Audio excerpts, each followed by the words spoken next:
What's up, guys? We're live here on the Movie Dive. This is the first time we are doing this. This is, I guess, a long form of a review since we're doing Oppenheimer.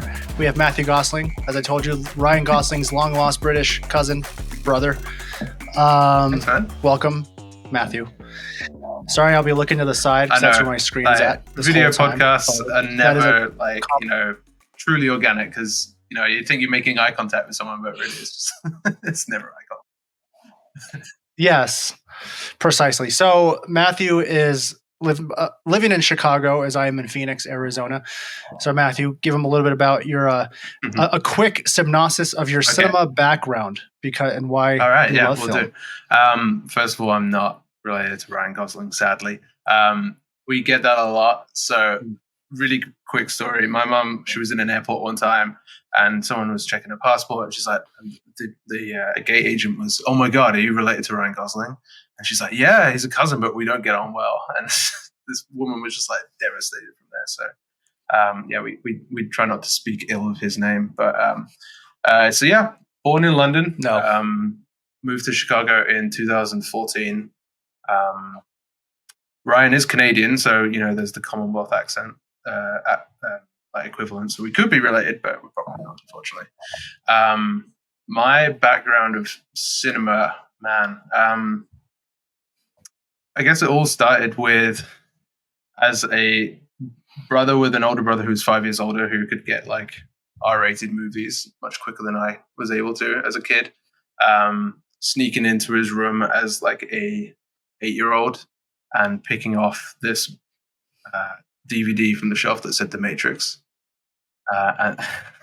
And then watching that as an 8-year-old and be like, what that? So that was really like the start of the love affair. And ever since then, it's just, devolved into watching as many movies as possible, listening to as many podcasts about movies as possible, hopefully starting my own at some point. But just the love of the art form, love of what it conveys, so complex,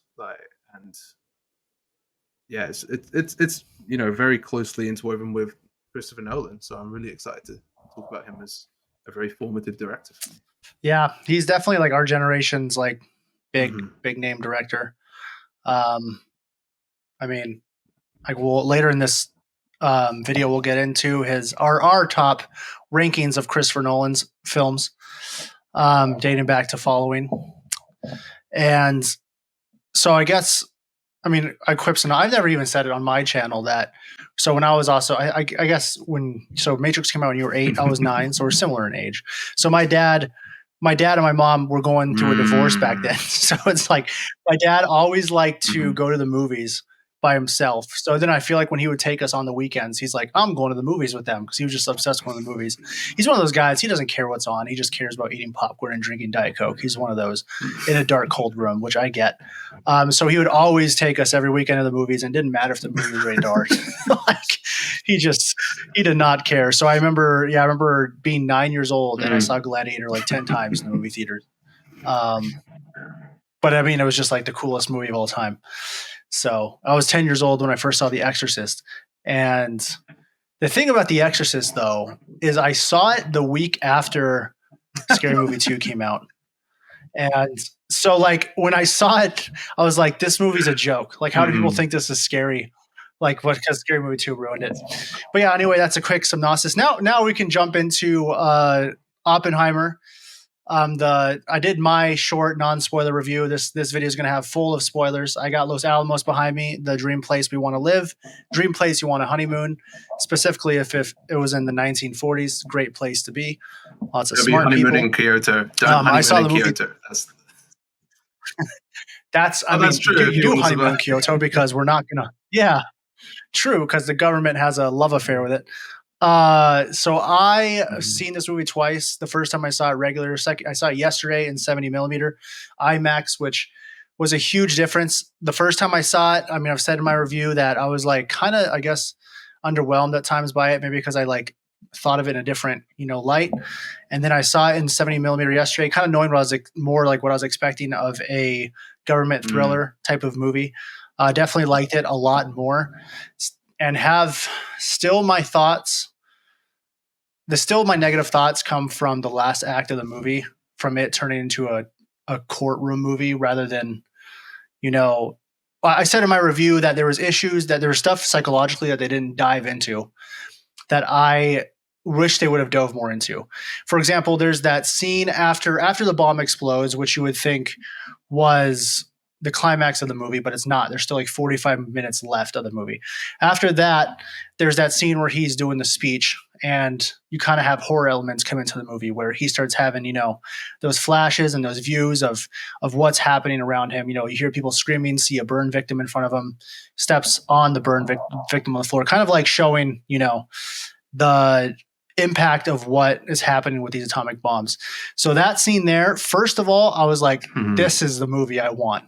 I really want them to dive into the horror of this kind of stuff. And when that started, I was like, yes, here we go. Like, it's going to show the deep, dark, like psychological effects and what's happening to the world. And then out of nowhere did this turn where it turned into like a court drama. And I was like, what happened to that scene? So that was when I was talking about, I wish they would have gone more into the psychological effects of it, because I really love that aspect of it. But I'll speak more into that after. I don't even know what Matthew thinks of the movie, so I'm gonna, after he speaks more about it, we can start talking more. So you go ahead and give us your thoughts here. So I come from a family of, not World War II fanatics, but that's definitely an era of history that we are very interested in as a family. My dad has read American Prometheus, and spoke of its magnitude as to a character study. I really think that coming out of this, my first thought was they probably should have just called it American Prometheus. In all honesty, because by all accounts, how closely it ties to that book, and how it uses that as the true source of, biopic fiction kind of thing. And Oppenheimer just sounds very Hollywood, it's very marketable, and we wouldn't have had Oppenheimer if it was called American Prometheus. Barbie Prometheus doesn't quite roll off the tongue. Barbie American Barbie. Doesn't make any sense. So yeah, true. Knowing a little bit about the background of Oppenheimer, and actually having read a little bit about him without reading that main book, I a few years ago was thinking, like, if I was going to write the screenplay to a story in history, it would probably be J. Robert Oppenheimer. So when I heard that Nolan was going to be making a biopic about Oppenheimer, I was very excited, because this is a critical figure in history. But also, I was a little nervous, not because I don't trust Nolan, but because he has a way of presenting history that isn't always easily digestible. And I feel like this is something that should be easily digestible. Like, this is, I'll talk a lot about Dunkirk later when we get to our rankings, but, coming out of that, surrounded with an American audience, I didn't feel like it hit for them, because they didn't have the context. And, Nolan working as a British filmmaker, there was an element of context that he was working with that a wider audience didn't have. I didn't think about that with him being British and like working on such an American movie. So going into Oppenheimer was kind of just a little thing in the back of my mind of like, how is this going to be received, basically? But I loved it, man. I thought it was absolutely fantastic. I'm sure we'll get into like the details specifically a lot more, but just the way that it felt like the idealistic intersection of how Nolan uses screenplay, cinematography, and sound design. Like, in different films, he's sort of like perfected those, but this felt like the culmination of perfection in his vision of cinema, and with a central performance or incredible supporting cast around it that absolutely just knocked it out of the park, in my opinion. So, what do you think about, before you get into that, what do you think about Josh Hartnett? Of course, I didn't even know he was in this movie, first of all. But the fact that he has got his revenge. The Japs killed him, and then he came back and built a nuclear weapon to to extract his Oh my revenge goodness. on Japan. That I was thought that was good. great. The second I saw him, I was like, Yeah. here we go. Yeah, Ben Affleck. You took Ben Affleck's woman, Was it and Kate now you're Beckinsale? Was coming that it? back. I Yeah. don't even know if that's been. Yeah, that was Kate Beckinsale in the classic Michael Bay film. Don't even know if that part will make it into I hope it does. into this podcast because that's a little controversial. But Coming out of the movie, my brother and I were just like, Um, we did say like, oh my gosh, this is like full circle for Josh Hartnett, you know? 'Cause, like, he was a golden boy for a long time, yeah. and then he comes back in this and absolutely knocks it out of the park. As we'll definitely get into how the actors did because there's more cameos in this than Avengers Endgame. this was my Avengers Endgame, that's for sure. Except where was Michael Caine? That's a That's valid my point. question. He wasn't like, because even in Dunkirk, he was like the voice of a radio operator in the RAF, you know. Yeah, so he had the tiny thing there, but maybe he did like the bomb sound effect and we don't even know it. it's just like his voice just like stretched Maybe out something. and extrapolated to just the bass notes. Yeah.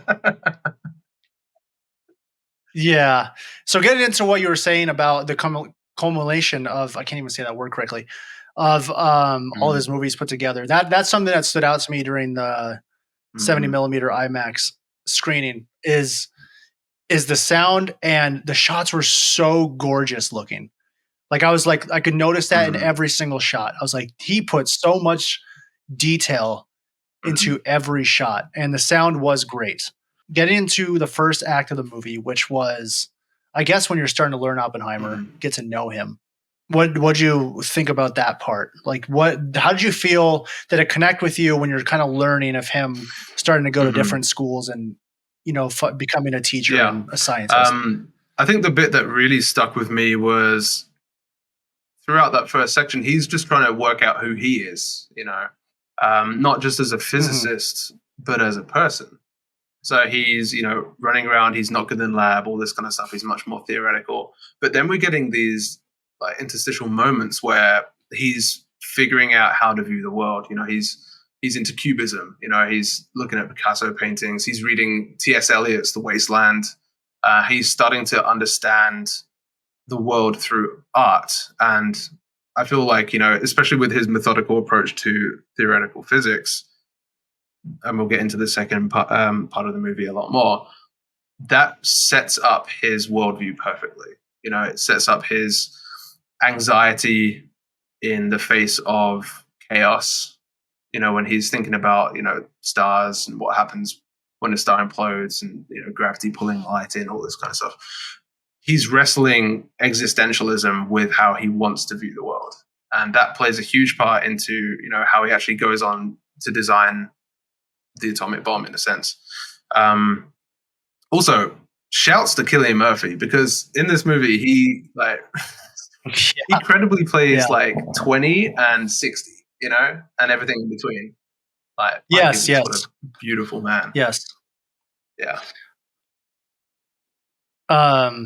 Yeah.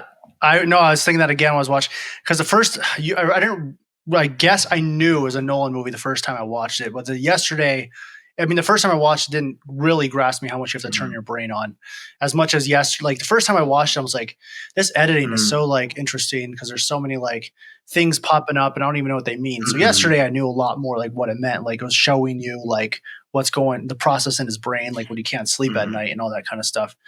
The only like the only issue I had like the beginning of the movie is it felt kind of like it had that biography syndrome that some movies have to me. Like, for example, Bohemian Rhapsody, where it's like it just cuts through different times of your life so fast with music that I can't like sit there and be like, and enjoy and like kind of like take in what's going on, because it goes by like a Wikipedia montage at times. That was kind of like a little bit of the issue I was having with the beginning of the movie. I know they had to like hurry up and get to the Manhattan Project type of stuff.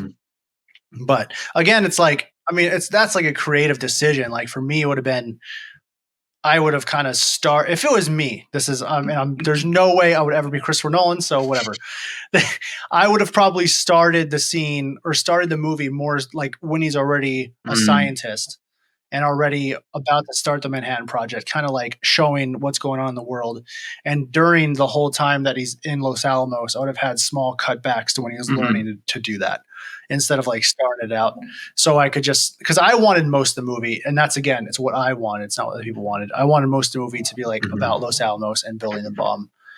So I mean, he doesn't care at all what that suggestion is actually very on brand for what Nolan would typically do. You know, like he very frequently would intercut with either callbacks from previous scenes or just like throw new things in there at random times, that kind of stuff. So that would be very on brand for Nolan. So I kind of, credit him for breaking away from that in a sense. But I do know what you mean in terms of like the biopic feel to it. It did feel very theory of everything when he's like running through the school. It's like a bit of a callback to Hawkins, that kind of stuff. But I feel like the development of him as a person and a credible scientist really begins when he starts traveling around to like Zurich and like meeting his peers, especially when David Krumholtz, who plays Isidore Rabi, or Raby, I doubt it's Raby because the implication of rabies.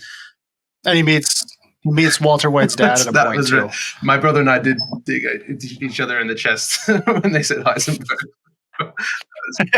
Heck yeah! I was like, yes. Now we know it's an origin story, but that meeting on the train with I'm just going to say Rabbi, I think it is actually when they're talking and like exploring his Jewishness and like talking about the other theoretical physicists that he's running into and sort of like drawing inspiration from and having dialogue with. I feel like that's really starting to like pick up the momentum of the story perfectly. And with this whole undercurrent of what is happening in, Germany and Poland as a Jew, but also then as, potentially a huge figure in the decision of the war. So he's got, his Americanness, he's got his Jewishness, and he's got his like physicists like all coming together in a very short amount of time, which obviously then leads to the Manhattan Project. But I feel like when he's actually getting into those circles, that's when the movie just like really kicks it up a notch in terms of like story building and character driven like exposition. Yeah. So I mean, speaking about Walter White, so like in Breaking, I mean, it's unfair because Breaking Bad is a 6-season show, but Breaking Bad does such a good job. I feel like there's like there's a little bit of like these two characters kind of have something in common, where it's like showing someone who's like transforms into something he don't want to be, or doing something he don't want to do, but Breaking Bad is just so good at like doing it so slowly, whereas this is a movie, so like sometimes it was so fast paced where I'm like, whoa, he's like that now? Like I don't know. And I didn't know anything about Oppenheimer, so when I was watching the movie, I was like, this guy's trying to pretend like he's a womanizer, and he comes off as super nerdy, but I mean, I think I've read that is how he was. And let's go with Robbie. His name? Yeah. Robbie, okay. I mean, who knew that when we were 6 years old watching Santa Claus that he would reappear That's true. in Oppenheimer I forgot. So many years David later. Krumholtz was in Santa Claus. Yeah, yeah. He's that. So funny. He's that elf. Oh my God. So there's so many odd just actors that pop up in this movie. So actually, one thing like when you talk about the womanizing side of things, one thing I think it's important to state from the beginning is the shifting of perspective in this movie from the start. The fission and the fusion. So fission being the color and in perspective of Oppenheimer, and fusion in black and white from perspective of Louis Strauss. So what I take from his womanizing is I don't feel like we are the avatar in a sense when we're watching Oppenheimer's experience. We are viewing it through his eyes, not even Nolan's eyes, I don't think. So he would probably have a very, if not positive, but at least more neutral sense of himself as a womanizer in a sense. So I don't think that us needing to see all like we didn't need like a sex montage or something, I don't think that would have actually benefited. I mean, it was very small. Even if it was very small, I don't think it would have actually like done anything. I think it was only cut focused out. on the relationships and the implications that truly mattered for the telling of this story. I mean, you could have thrown it in there, but I don't think it would have served too much to actually like. It's Cillian Murphy. I believe that he was a very attractive man. So Yeah, I mean, I feel like I continuously talk about the issues I had of the movie because there's like, watching it, I'm like, there's so much brilliance in this movie, like that, but it's just like there's little things that were bothering me. For example, like I know it wasn't meant to, but I didn't really like Florence Pugh's character that much. Like she just didn't. I felt zero chemistry between them. First of all, I don't know if I probably wasn't supposed to because she like had in real life depression and bipolar disorder and all that. So. And yeah, that sex scene was definitely awkward. It was definitely a weird sex scene that went on. So yeah, I mean, we're staying in the first act of the movie, and that first act, last act were the two parts of the movie I was kind of like a little off with, that maybe not like it as much as I wanted to. But staying in the first part of the movie, I guess the first act movie, we can talk about all the actors that were popping up. My favorite besides Cillian, I mean, we had Robert Downey Jr. I mean, this is a hot take that no one likes. I did not like him as much as other people did in the movie. And first of all, I thought people were like, "Oh, he's going to win an Oscar no matter what." And I agree, he probably will. But just no matter what happens, I see Iron Man. It does not matter to me. Like he's still, I don't know. And I was like, it doesn't matter if you like keep your lip down, like he was like doing this weird. I don't know. And I didn't know, again, I read a lot more about Strauss after. I had no idea who that was before the movie. So I didn't know he was going to be like this villain in the movie. There's him, and then there's Albert Einstein, which I don't know if he was like a goofy man like that in real life. He's like cool little grandpa uncle man. He's going to be goofy in the movie. All geniuses are goofy in a sense. I agree. I'm glad he wasn't like, a big part of the movie. He was in there the perfect amount. And I do think, like with all the actors showing up at the beginning, I do think Josh Hartnett was my favorite. I think, he did really good. He wasn't like, sometimes you see those actors come back and they're like, I have to play like I'm 25 still. He wasn't doing that. He was, playing his age and played it really well. So I really liked his aspect in the first part. At first, when Matt Damon showed up, I wasn't sure about it. So it's the same thing where I was like, I don't see the character he's playing. I just see Matt Damon. But then as the movie went on, I really ended up liking him as a character. He was kind of like that, kind of like not as intense, but kind of like Mark Wahlberg from The Departed, where he's like that straightforward character who like shows up. He feels like he's in a different movie to everyone else. He's like, I wrote it down as like he's the heart of the movie, emotionally speaking. So he's the driving force for obviously the military, but then also for a sense of patriotism, which kind of like might get lost, or especially with the left wing stuff and the communist like involvement, all that kind of stuff. I feel like it needed like this grounding American hero kind of type, just sort of like ground the situation. He was great. But she did great. I did. Did you like him in it? Put Damon in anything and he's usually pretty good, to be honest. I don't think enough is made of his acting chops. Like he's a really good serious actor. So outside of him, and I did like Downey, but because of the third act, I thought at the beginning he was a bit of like a wet blanket in a sense, but then the third act like just like completely made sense. We can get into that more, but outside of that, the new Michael Caine in Nolan movies, Kenneth Branagh, as Niels Bohr, I thought he was really good. Just to pop up, do a couple like serious scenes.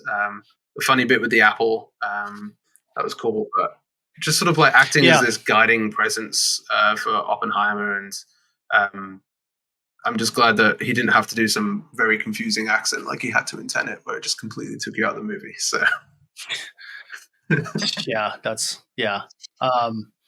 definitely some of my issues with Tenet like carried over into this movie, because I feel like Tenet was the first time I like noticed certain things about Nolan movies, like some flaws where I was like, let's keep this pacing down a bit sometimes. Because I can tell like Nolan hates the typical Hollywood movie coming out now. You can tell that when you watch his movies. He's just like, I want to make them super authentic. Well, he claims he didn't use CG in this, at all. At all. Yeah, not a single shot. So I feel like when he's doing his movies, he's like, I'm going to do them so much my way. So like no one in Hollywood's allowed to tell me. And this one, he was given complete free reign because he left Warner Bros. And went to Universal. So I'm sure like that was part of his deal. He's like, if I'm doing this with you guys, you're giving me 100% creative control, which is great. But yeah, so I mean, I felt kind of the same way about Robert Downey Jr., kind of like wet blanket style at the beginning of the movie. I wasn't sure like where his character was going and all that. And another character that's popped up in Christopher Nolan movies before, like randomly Casey Affleck shows up. And so I was like, I guess the first time I saw it, I was like, so this guy is supposed to be, he's supposed to be some like menacing guy, right? Like they say he does things behind. Yeah, he's like the doors, mercenary in the military that sort of, you know, like, as they said in the movie, like killed communists with his bare hands, and you know, would take someone out on a boat and interrogate them Russian style. So he's obviously seen as this, you know, like badass character, and like you don't want to mess with him. But I just, you know, I can't help but see, you know, the kid from Good Will Hunting just like, can I ask that? Yes. I want a double burger, and this like kind of stuff, like pulling the baseball glove out. So, yeah. I can't help but I think of Ocean's 11 when I see him, just like this like goofy like thief who's like fighting with Khan, whatever his first name is, Scott Can or whatever. Yeah, that's just what I think of. So like, yeah, he's one of those that like you could tell in the wrinkles. He's so much older now, but you still think of him as like a like 30-year-old doesn't have his life together. Character. So it's like weird to be like, this guy's the one who's going to take me on a boat and torture me. Like, don't quite buy it. He's 5'5". We can take him. I know that one was a little like you want more of like a Christopher. Yeah, someone with a bit more menace, like, a bit more like gravity. You know. So that kind of thing, like where like they were describing him, but when he sat down to talk with Oppenheimer, I felt no threat. I was like, oh, they're just buddy. Like I didn't. It's feel like any, like, Tom Cruise in Jack Reacher. You know, it's like supposed to be this like huge like ex-military like do anything, but it's just like Tom Cruise is 5'8" coming out wearing a leather jacket. It's like, well, there's 5 of us, we could probably take him. You know, so it's kind of got that kind of situation going on. No. And then another thing about the first act is I kind of feel like when the Manhattan Project thing, when he got brought into it, I wish that scene was a little more like special. Felt like just another scene with music over it and dialogue, where they're like, "Welcome to," where Josh Hartnett does. Speaking of this line where Josh Hartnett goes, "Welcome to the war." That's one thing about, you said culmination. This movie feels like the most written Christopher Nolan movie. You like where he has those like. Where he has those like he's writing, he's like, I need to. He's got those quotes. He's got those quotes. You know, even to the point where Matthew Modine's character like name drops Prometheus. It's like we don't need that. Yes. And just like a lot of quippy things are being said. It's just. There's the scene where they're having a normal conversation, and out of nowhere, Matt Damon is like, "This is the biggest thing the world has ever blah blah." And I'm just like, I was like, okay, well, it might be, but yeah, don't be dramatic. You're talking to a physicist, but yeah, but like it didn't feel like that line was earned. Yeah, no, I agree. Like, I agree with that. So that's like kind of like those are like the Christopher Nolan things that like really were just like sticking out, and like I was like sometimes it was taking me out of the movie. I guess is there anything in like the first act that you didn't? You know, like, I guess, because you kind of like talked about how much you did enjoy. So there's 2 things that really stuck out in the first part. And I say this with huge love and admiration for Florence Pugh as an actress. I think she's one of the best in the business at the moment and does pretty well with what she's given. My big question is the theatrical decision that Nolan makes to include that sex scene is the thing I can't quite get over. So like we can like, you know, show that it's he's a promiscuous fella, you know, he's a bit of a womanizer. You can like just show them like, you know, having sex in a bed or something, and that would probably do the trick. But because it's Nolan, he just can't quite resist having this like clever moment of, look how much I've thought this through, to the point where, you know, she hops off, picks up one random book on the bookshelf, opens up a random page, Yes. and it just so I'll read happens this. to be the Sanskrit, that says, now I am become death, destroyer of worlds. And it's just like very nose, very Super Christopher Christopher Nolan, Nolan-like. like in like not the best way. And that was kind of like it was an awkward sex scene, and it was supposed to be because, she's obviously this very, complex character with a lot of inner turmoil.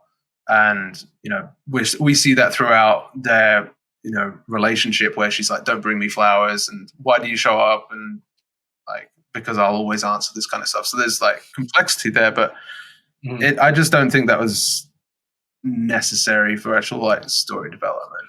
So there's nothing that showed me why he would be. I mean, it's Florence Pugh. Other than that, but like, I think Florence Pugh's like, if I saw her on the street, I'd be like, she's a 6 out of 10. Oh like, my! I mean, you see Barbie with Margot Robbie, and then you see Florence. I don't know, like Florence Pugh is like, she's pretty, but she's like, maybe I'm Amy Pilled from know. Little Women. I don't know, but yeah, I think it was more sort of like this. Again, getting back to the perspective of Oppenheimer and how he views women, she was this disposable, malleable thing that he could sort of find comfort or like manhood, or I don't know. I'm not trying to like, assume what his motives were, but I agree, it didn't really fit. And obviously she had a huge impact on his, psyche moving forward. So obviously it was a very necessary thing to include in the movie. I just think the actual like detail yes. to which that scene went into, and like the choices that Nolan made, I just don't think worked for me at all. So it's a huge overall. First of all, I don't like, speaking of that sex scene, I don't think this movie even had to be rated R. Like with how when it was rated R, I was like, oh, Nolan's gonna go for some, again, me with expecting in the third act of like seeing some crazy like burn victim like type stuff. I thought it was gonna dive way more into that again because it was rated R. So I was like, oh, he's really gonna show the terribleness of all this, when it didn't really like go that far.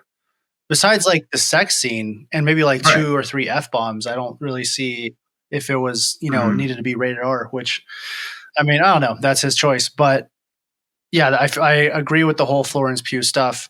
And with the first act of the movie overall, again, my creative choice, which means nothing, would just really just be a small part of his life where he's dabbling with the Communist Party. And then that, because the end of the movie is court case, so the first part should have been all about that, I feel like, because then it would have made a lot more full circle. And obviously that's involved, but they do dally on that a little too much. And, obviously he's involved with a lot of people with those extreme left, leanings. Kitty obviously was a former card-carrying communist.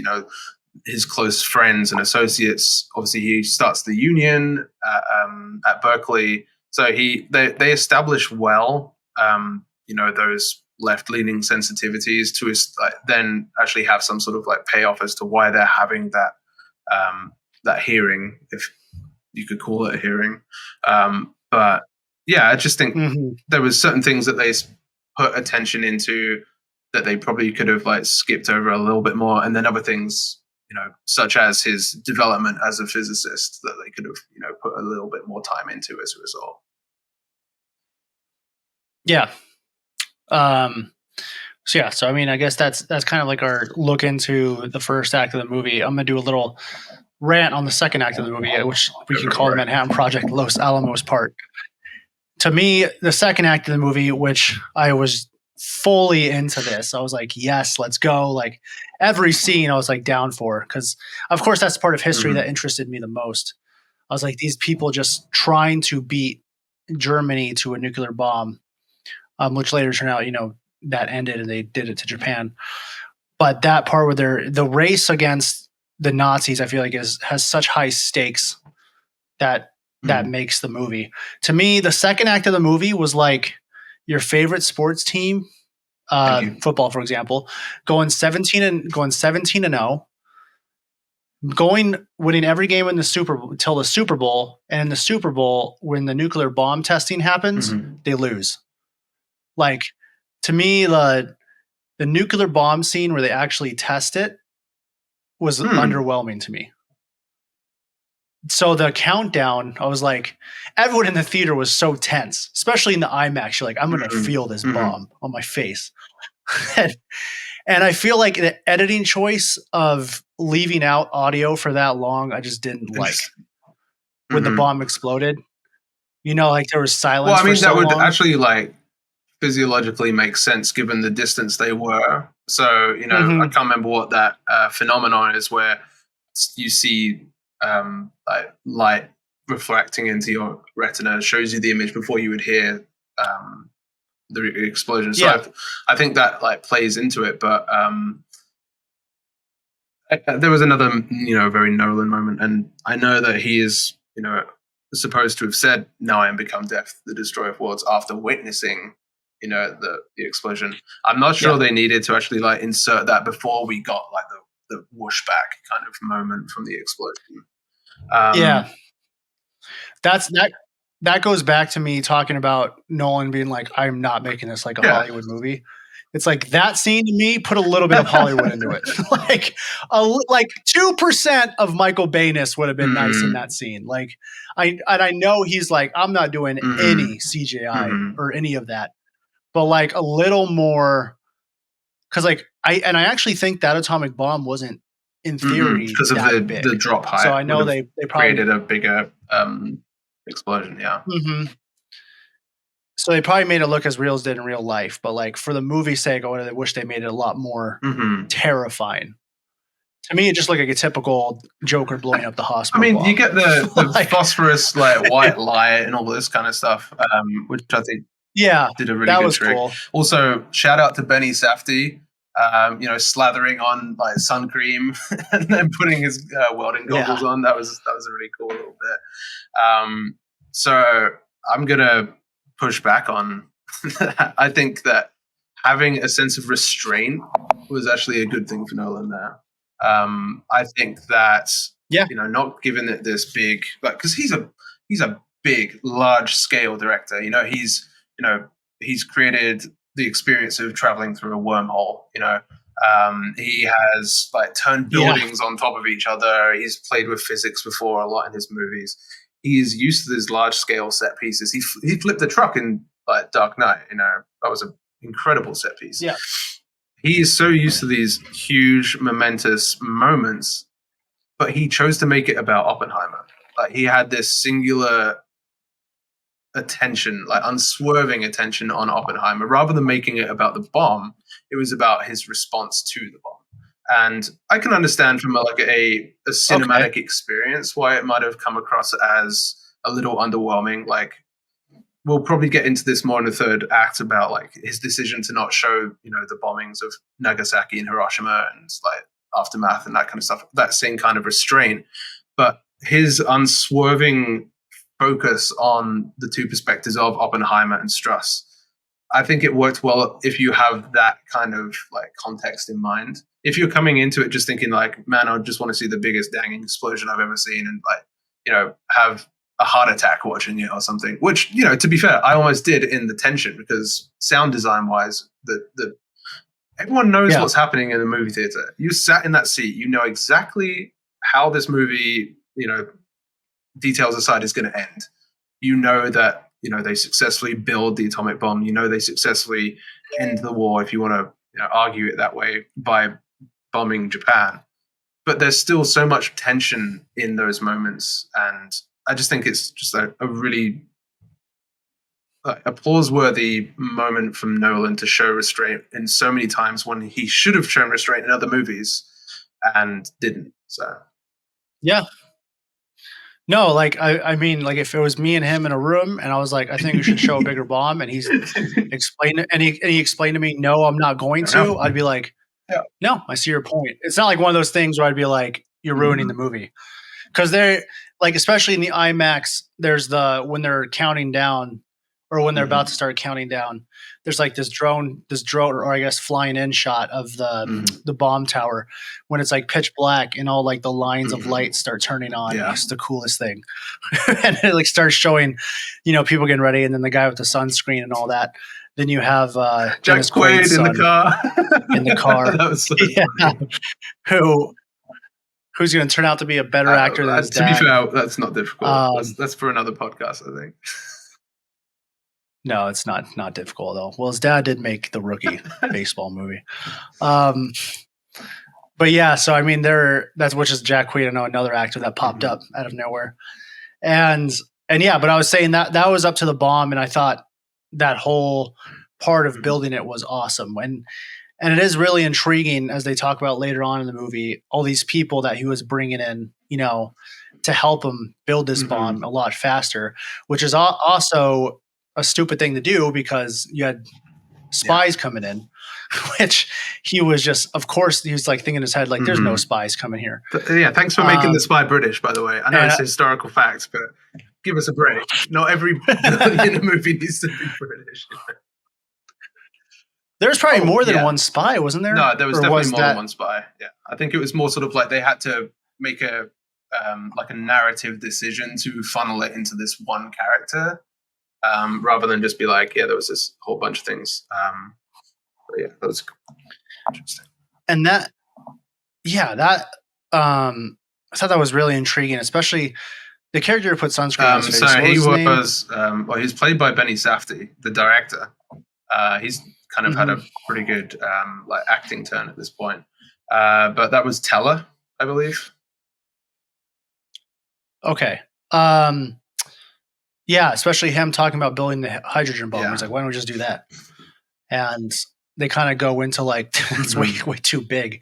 There's no, which is like a terrifying thing to do that, you know, of course, then after the atomic bomb, they're just like, yeah, let's just build the biggest bomb possible. I know, yeah. Actually, Teller's like perspective of thermonuclear, you know, wanting a hydrogen repulsed reaction really plays nicely into the Struss storyline, because there's obviously that big tension point throughout the first and the third part where they're trying to decide, you know, between a thermonuclear or an atomic reaction to use as a propellant, and Struss, you know, using the hydrogen bomb situation between him and Oppenheimer as their like one of their big crux points between them. So I feel like that was a really interesting, like, obviously if it's factual, to have Teller be this, you know, sole proponent of hydro rather than atomic. I think that was a really interesting choice.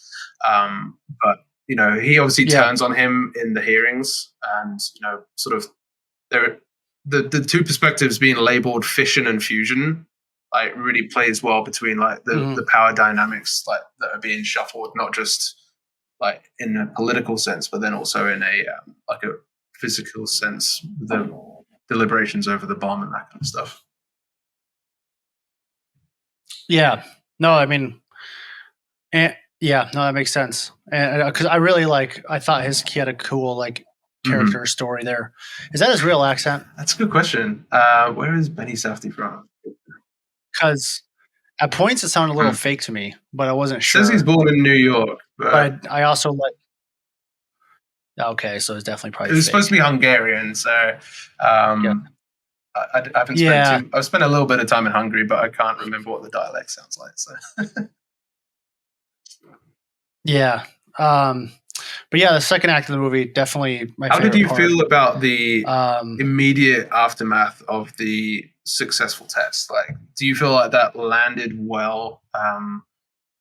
You know, especially that scene in the gym when he's like giving that speech, and you know, we get the visions of his horror and that kind of stuff. Do you feel like that landed well for you?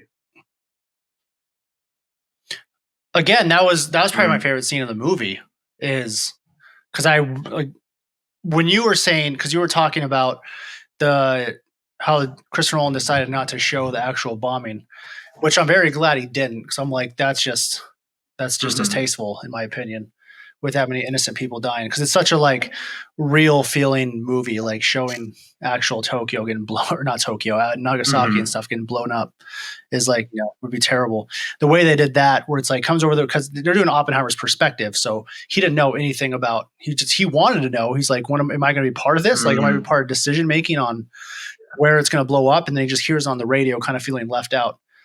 And then he does that speech, and he starts having those visions of like how it plays out. And I was like, yeah, this is no, that's great, because that's I couldn't imagine having the burden in your mind of like how many people did I just innocently kill, and the government not telling them that they were going to do that they were going to, they didn't tell him the date or anything. That made him realize like they don't care at all. They're going to use these bombs however they feel like it. So that made him realize like this can turn into something a lot bigger than I wanted it to, instead of, because he just wanted to get Germany before they got them, and then Germany was defeated and Japan would have probably been defeated anyway, and they dive into that aspect of it. So that scene I loved. Again, I just wish they went even further into it. I wish like I'm just a dark-minded person. I wish they showed like the whole crowd in that auditorium being burned. I wish they really hit home this is not a world you want to live in.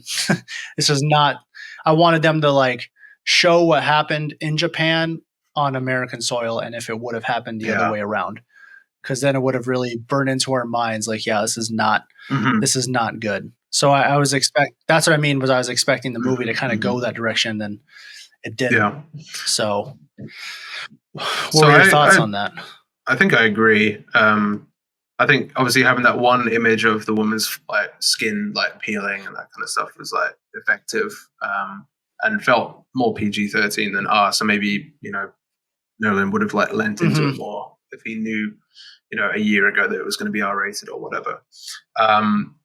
What I really appreciated was the juxtaposition in the crowd's like celebration without really grasping the historical significance of what is happening.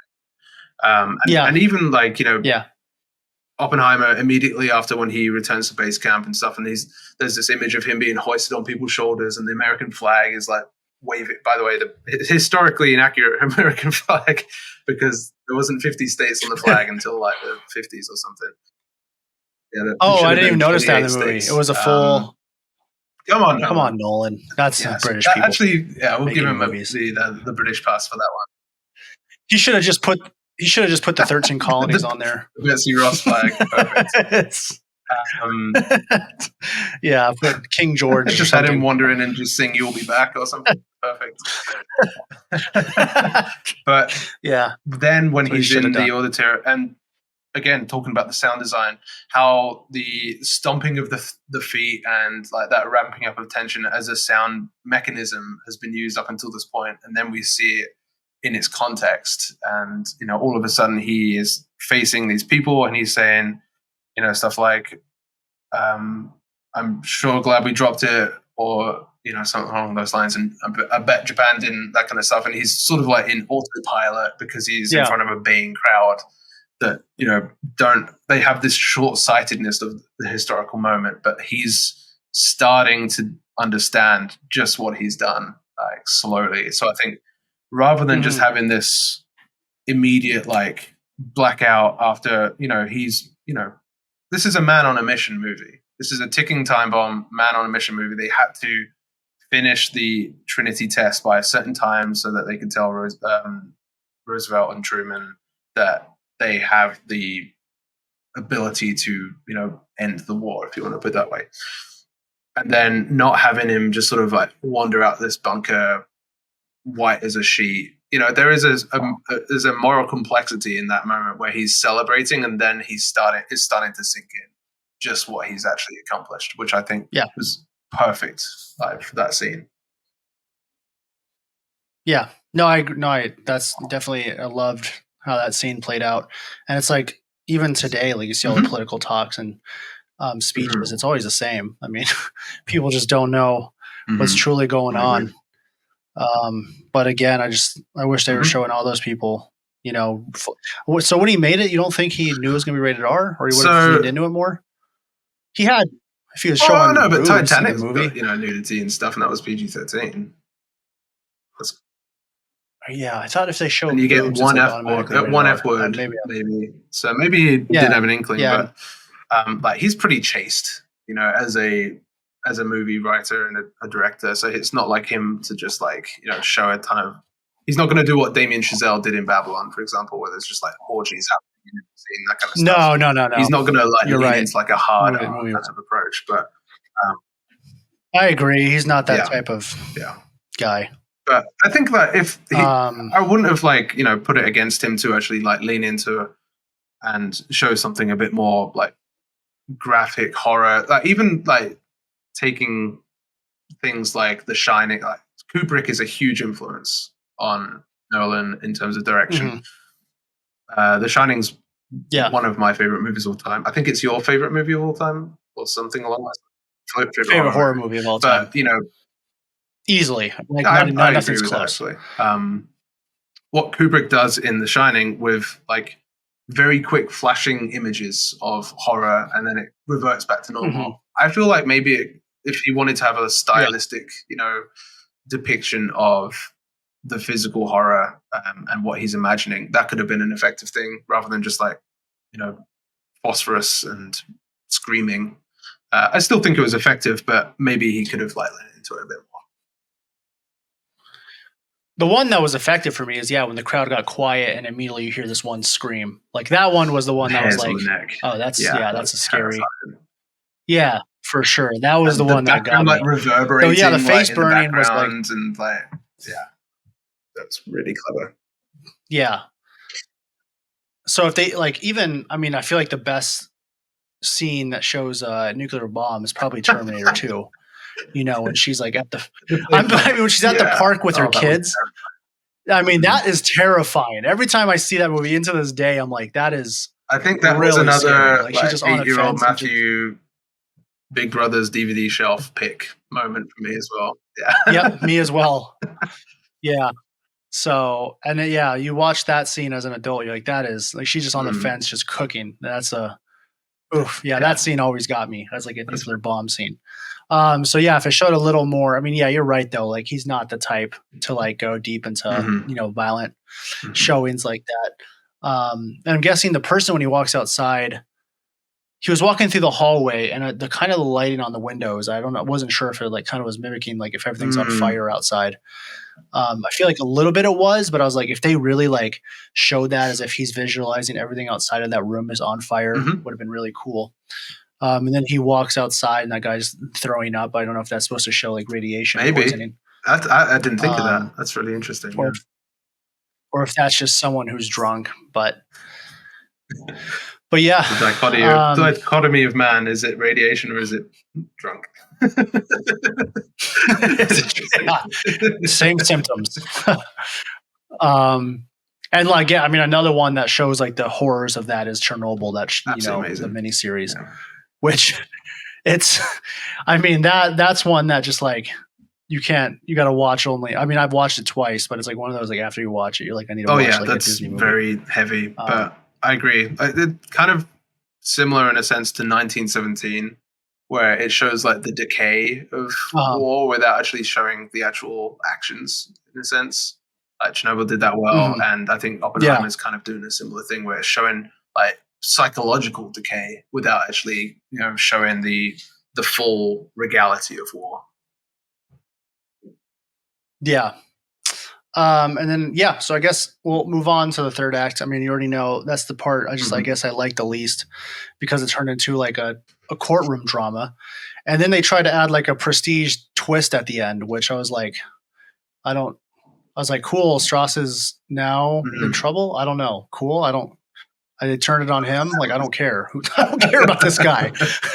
Like, so that's the thing that like confused me is there's like this high intense music and they're like, he got you back, Strauss. And I'm like, who? I mean, sure. I mean, I thought this was about, nuclear bomb victims and stuff.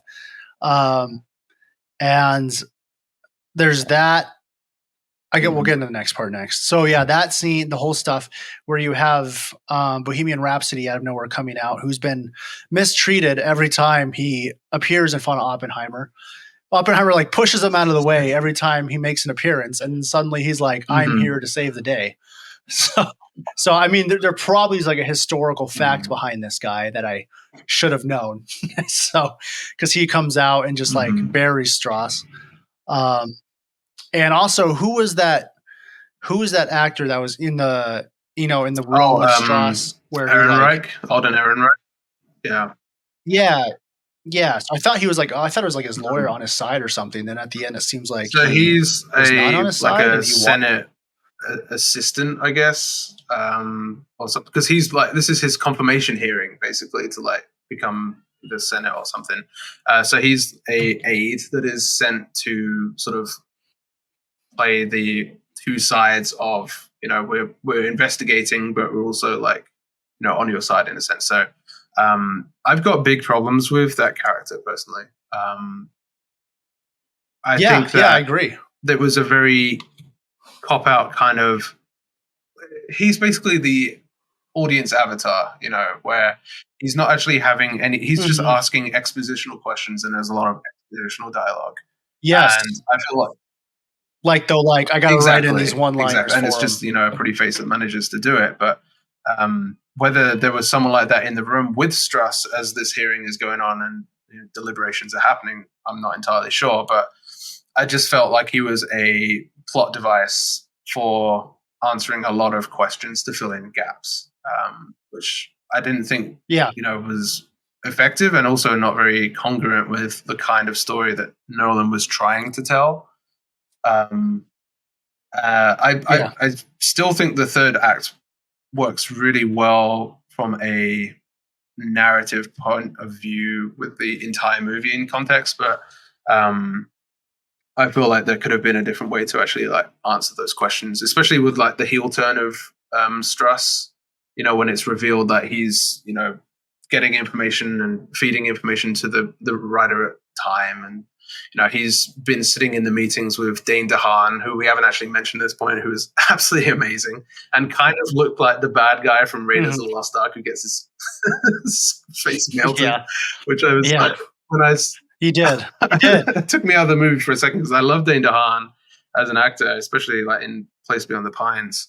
Um, but when I Uh-huh. saw his face with that, like the very rounded glasses, it just made me think of that character from Raiders. But um, He yeah, did look but like then that. Yeah. we are then given extended versions of scenes we've previously seen, which is again a quite a Nolan thing to do. So like pull the camera out a little bit more, and then we see Downey Jr. sat on the couch, and all along he's been like pulling the strings to remove Oppenheimer from a position of political importance and to elevate himself. So um, And that was the thing is like when they were like talking about that stuff, it's like I mhm, don't care about this. I care about he built a mhm. nuclear bomb and like what's going on in the world So now. I think it actually So and has like the huge like narratival weight to it because of one thing that I was thinking about coming out of the movie theater.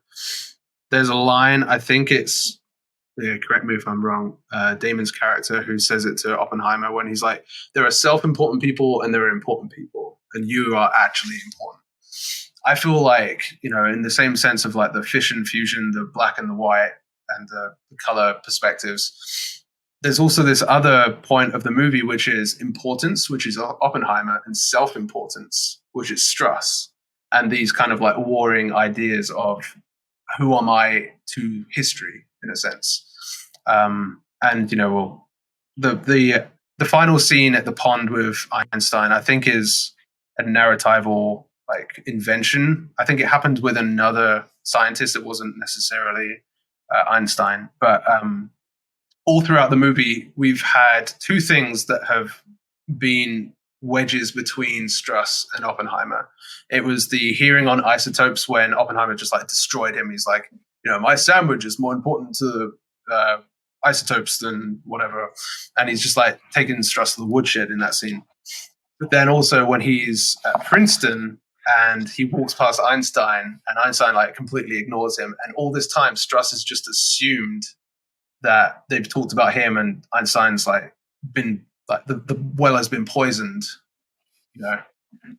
yeah, it's like why did he ignore him? I'd have been like, why are you Well, being so yeah, rude?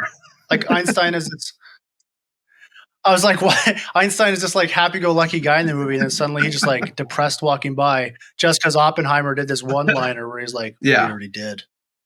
And But I think it's that that so self importance that Struss is like he's a narcissist, where he's thinking, oh, they've just been talking, and Einstein walked past me in a a negative sense. there's something that has been attacked in me. So now he's got this sort of like vendetta approach. I'm not saying it was necessarily like the most effective plot device to use in the movie, but it was, definitely hammering home this importance versus self-importance. And, history remembers Oppenheimer a lot more than Strauss. Yeah, I didn't know who Strauss was. So another shout out I do want to give is Jason Clarke. I thought was amazing. He was fantastic. In this movie. He's so good in everything he's in. I feel like I don't know if I've ever seen him have a bad acting job, but I feel like not people are talking about him enough. I thought he was really good. Then we haven't talked about Emily Blunt, who I thought was okay. She was good. There's just one scene. I think it was when she was talking to Benny Safdie. Teller. Yeah, we're talking to Teller, and she like does this lip thing when she's mad, where she's like, yes. And I'm like, that's just like that. I was like, for some reason, when she did that, I was like, she's baiting for an Oscar, like she's overacting.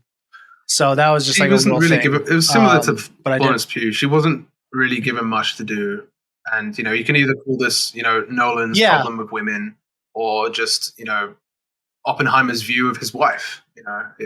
She just wasn't someone of huge merit in the story. So it's kind of a shame that Emily Blunt wasn't given so much to do, because she's just an incredible actress. But that showdown between her character and Jason Clarke was the one time she really gets to I like that. Swing for the fences, which I appreciated. So at least, I mean, I feel like Nolan's like, I gotta get some woman. I gotta get like a scene in there where she gets to shine. So, but yeah, I guess like to move on, we're talking about that. My favorite shot in the whole movie, one shot is like showing the pond with all the drops. I'm like, that's a really brilliant way to like symbolize nuclear weapons just going off. So then the final scene where he's talking to Albert Einstein, and then he does the typical like Christopher Nolan thing where like it shows there's several missiles and all that stuff going off. I didn't look up anything about this movie before I saw it, but I'd randomly have stuff pop up that's like critics say they've walked out terrified, and I was like, that scene didn't do that for me. I was like, it's something I already knew. Like I was like, again, Terminator 2 did it so much scarier when they showed like when they showed nuclear weapons going off. This one was kind of just like, yep, here's missiles. So, did you like how the final scene was? I really did. Again, I think it's this slow burn realization of what he's done, and the consequences for generations, not just like what he attributed to in terms of the just or unjust, however you want to argue it, bombing of Japan was in isolation a very tragic moment. But then he's realizing, to quote Commissioner Gordon in The Dark Knight, we buy armor and Kevlar, they buy armor-piercing rounds. We buy automatics, they buy bazookas, or whatever he says. There's just escalation continually at this point. Once you start the domino falling, everything just goes. And he's starting to realize, his main concern was that they started a chemical reaction where the atmosphere ignited. But really what they were doing was starting a physiological reaction where humans ignited, in a sense, where they've been given this huge, awesome, immense power. And this is why the UN eventually came into being, so there could be some sort of like safeguards and control over thermonuclear war. But he's just starting to work out the gravity of it. And not to be the dude with the kid, but that has, and I'll talk about it more with like Interstellar as well. That has like a different kind of hit when you're not just yourself, and you're actually thinking about future generations and this kind of stuff. So I feel like it definitely hit for me for sure. So I mean, I guess we did touch base on the whole movie. I did give it a 3 out of 5. I'd go maybe after seeing it again on 7mm, maybe go up to 3.5 out of 5. What did you see give it? The first time in regular IMAX or just like film? regular. Just regular Digital projection theater. Okay. theater. Yeah. So I saw it in IMAX. I mean, Um, yeah, there's IMAX and there's like real yeah. IMAX. Yeah. Like there's So that aspect ratio Yeah, change with with the the huge height screen. of the screen is so important in the IMAX. Yeah. Like that was just very important. So yeah. So I actually haven't posted my review yet on Letterboxd. I've been deliberating, and I'll give it a 4.5 personally. Okay. I think that there's two movies that were really instrumental in my understanding of this movie, and that was JFK. Especially, you've never seen JFK? Never seen it, but I've heard that movie. before. It's really good. No. I have a problem with No, I Oliver do Stone, too, but that's in isolation, it's a great movie. yeah. So like the whole discovering the truth and the courtroom and like men in rooms talking element of JFK was really important. And then the second one is There Will Be Blood, which is about a singular person's ambition and not recognizing the impact that person's ambition can have on the history. So Daniel Plainview is an oil man, but what he's really doing is introducing the oil complex into American culture and destroying future generations either through money or through climate change. So I feel like those two movies were big time in dialogue with Oppenheimer, and they're pretty big movies for me. So I just think it hit emotionally. That I thought the pacing was pretty perfect. I think there's definitely flaws, but not enough to where it really knocked it down too much for me. Yeah. Yeah. I mean, yeah, I think it's a beautiful movie and all that. It was just a personal thing where it didn't go where I want it to go, but there's certain movies I'll talk about another review, Haunted Mansion, where I left early because I was like, this is so stupid. Dude, it wasn't because I was like, this is so bad I'm leaving. It's like I had stuff to like errands to run where if it was, I could have stayed, but the movie was 2 hours and 10 minutes long. And I was like, why is this movie this long? I was like, it was and it was like every joke was, I don't know. I was just like, this isn't funny. This is not spooky. But anyway, so like I was saying, there's that type of movie where I'm like, I know this is a bad movie. No one should like this. And then there's this where it's like, if someone thinks it's a 5 out of 5, I understand because you weren't going in expecting a certain story that you didn't get like I was. But yeah. Now that being said, we can do our Nolan rankings. And the way this works for Nolan rankings, we're going from 12 down to 1. Since he has 12, I guess we're not counting a movie he made when he was 5 years old. Pretty good, to be honest. Starts back in with The Following, which came out in 98, I think. It goes all the way up to Oppenheimer, which just came out. We're going to do it one after another. So I'll say my number 12. He'll say his number 12, my 11, his 11, so forth. And we'll give like probably a 30 seconds on to why it is our in that spot.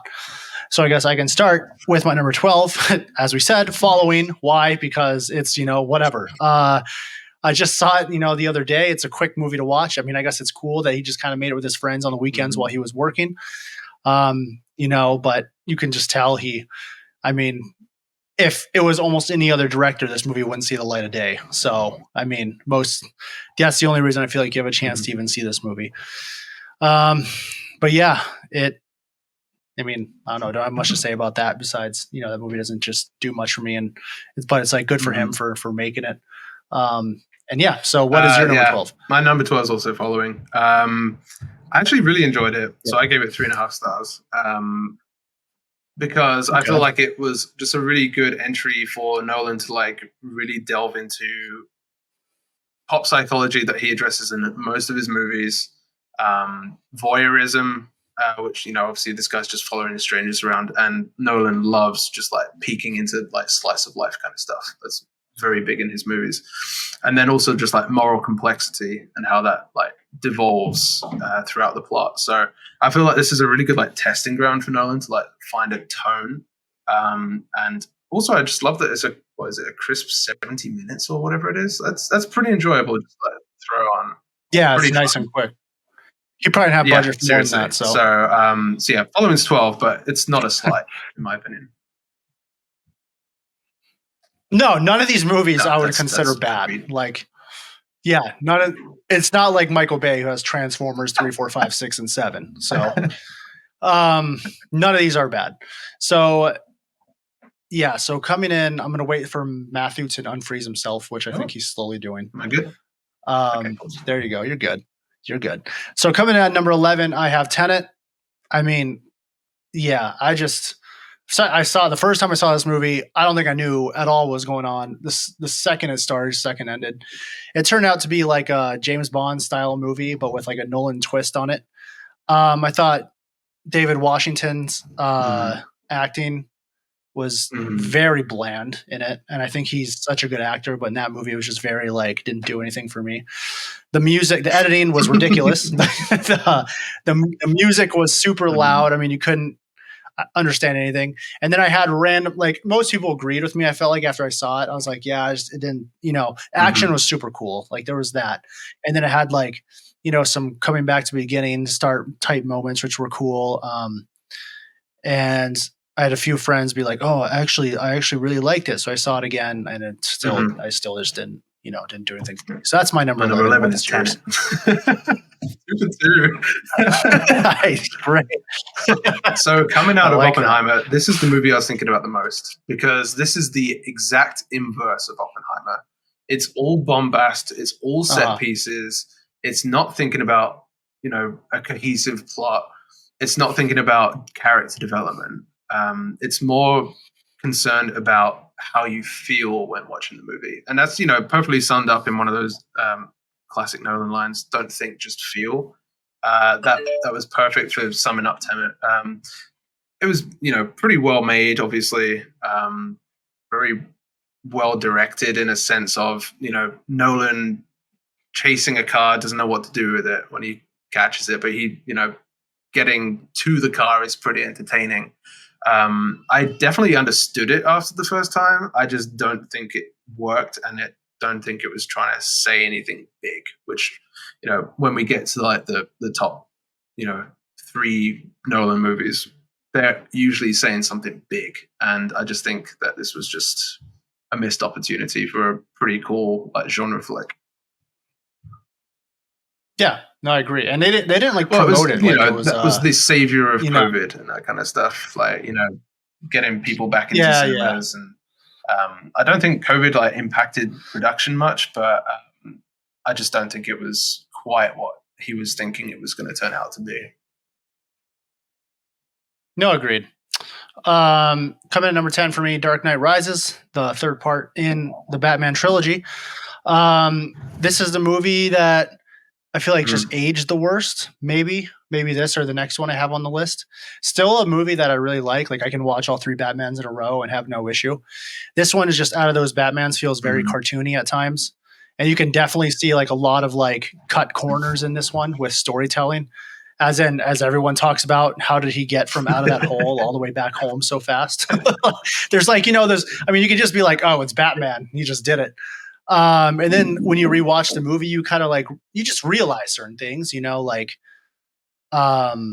Batman barely appears like as himself in this movie. Like, I feel like there should have been way more like, I know a lot of it was him just like coming back, after being, kicked down to rock bottom. The movie's 8.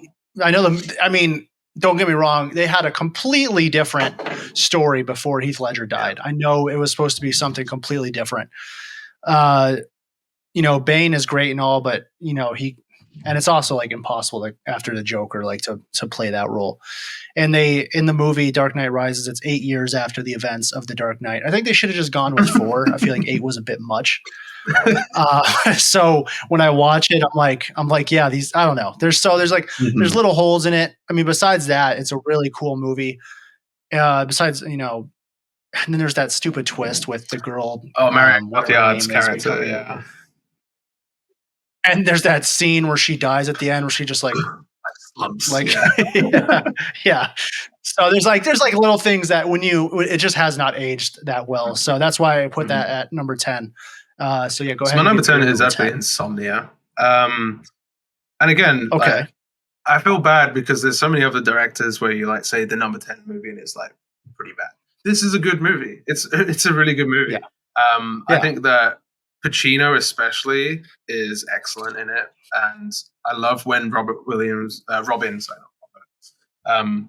I love when Robin Williams can sort of like explore a darkness, because obviously he's, you know, a comic, and you know, he's got very lovable characters throughout his movie, like cinematography, like, you know, Dead Poets, Good Will Hunting, that kind of stuff. So I like it when he can like explore a darker theme, like in 24-hour photo as well.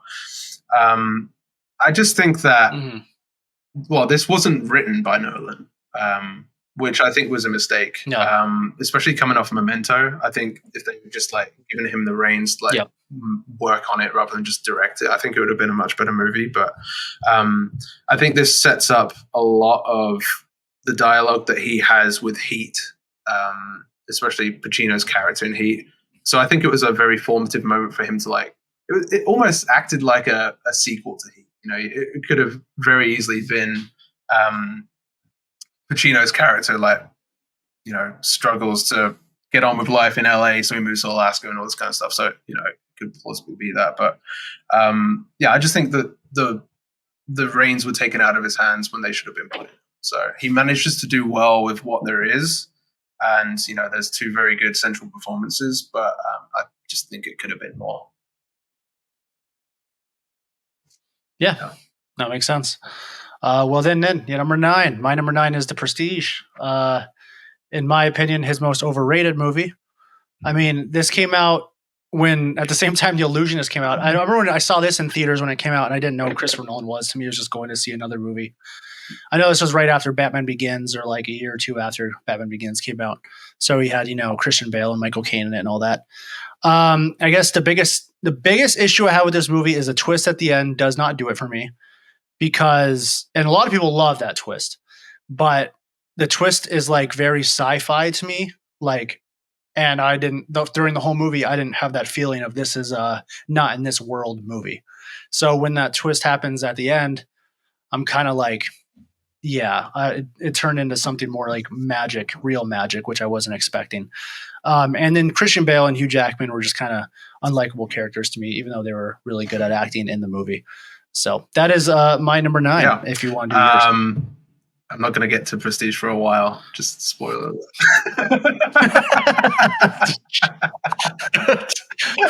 Cool. Yeah. Okay. You turn your camera. You have posters of it on your wall. You know, Hugh Jackman and Christian Bale with Scarlett Johansson in the middle. It's just it's a back piece on my back, actually. So Rebecca Hall, great. We'll get into that. We'll get into it. Don't worry about it. My number 9 is Batman Begins. So this is when he's really starting to, you know, test the limits of what he's allowed to do. Obviously, he cuts his teeth a lot with the Batman movies throughout, and, you know, returns to themes in them a lot throughout the rest of his cinematography. But I think that, you know, in a pre-Marvel Cinematic Universe, this was a really good decision to allow him to take something with like very developed IP that was coming off a low, because, you know, we've all seen Batman Forever, and even, you know, Batman and Robin, that was awful. So it needed revitalizing as an IP. But then he was able to sort of take out the comic book trappings, if you will, of Batman, and just turn it into like a decent character study and like detective movie. And he's, you know, starting to work more with the ideas of fear and psychology, which he was developing in Memento and Insomnia. And just, yeah, I feel like it set the course of taking this guy seriously as a popular director. Obviously, people watched Memento and thought, man, this guy's really good. But it wasn't until Batman Begins that I think, you know, people were really starting to pay attention. So I think it's one of the best comic book movies. And obviously, I've put it behind the other two in the trilogy. But I'm not a fan of origin stories in comic book movies. I'm not a fan of like Marvel movies or like DC movies in general. And I think this is the one time that they actually do it justice. So yeah, agreed. Coming at my number 8 is Insomnia. I mean, what you said, I mean, I agree with. I just really like the tone of this movie. I like how it's kind of like smaller in, there's not many characters in it. It's set in such a small place and it's always light out. So I like that you feel trapped the whole time. And Robin Williams really, shows what a versatile actor he is. And the other stuff you said, I agree with all of that. But yeah, I'll keep that one short and simple because you kind of touched base on it at my number 8, Insomnia.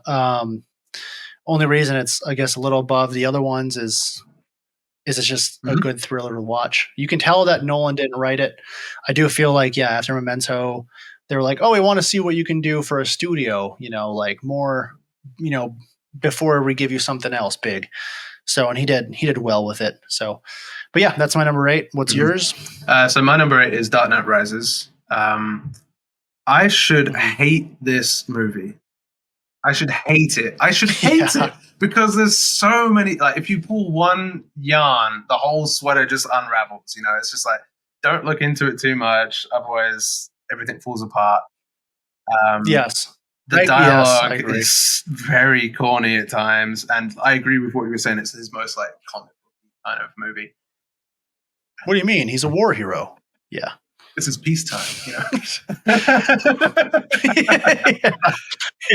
exactly. But my gosh, is it entertaining? Oh my gosh, is it just it's just so propulsive, and it's one of the few times that I'll give Nolan a pass for just like not trying to make sense, where he's trying to be too smart.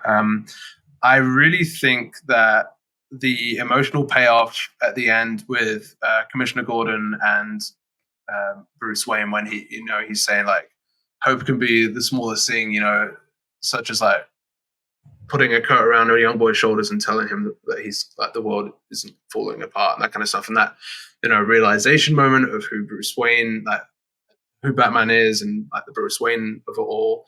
I just think it was a really emotional and fulfilling conclusion to the trilogy, especially coming off, what we lost with Heath Ledger. Hey, by the way, if you want to beat Bane, just shoot him really hard with a cannon.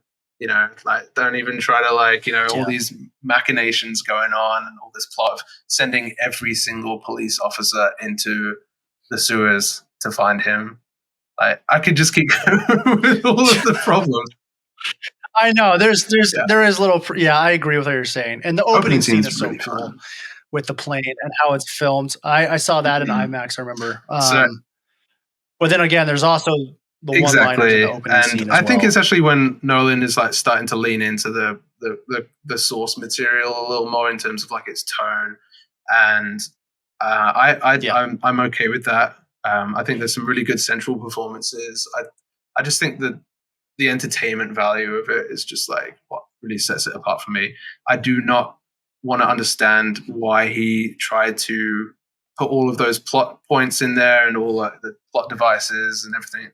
It makes no sense, but I had such a good time watching it. So yeah, that's why it's above Batman. Agreed.